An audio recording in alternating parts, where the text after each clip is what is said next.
Okay, यो चाहिँ मेरो फर्स्ट टाइम हो है त यस्तो भिडियो बनाएको। यो पनि मैले किन बनाएको भन्दाखेरि जब एप्लिकेसन फर्म कसरी भर्ने भन्ने भिडियो त जति पनि पाइन्छ होइन युट्युबमा।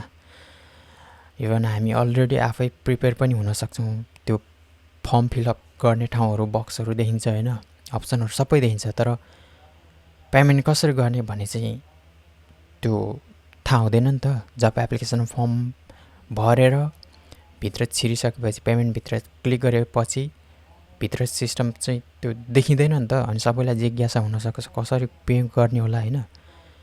अनि इजी नै छ, हामी आफैले घरमै बसेर भर्न सक्छौँ होइन, पेमेन्ट गर्न सक्छौँ।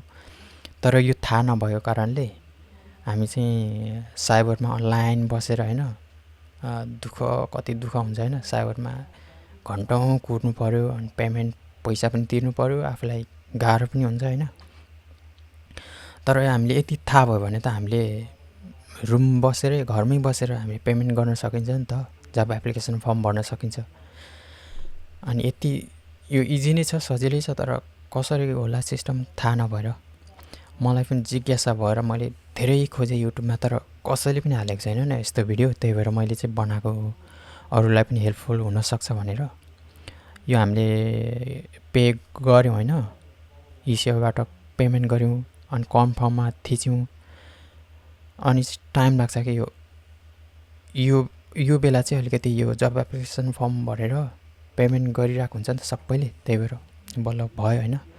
यति नै हो, एकदमै इजी नै छ। ओके, यति नै।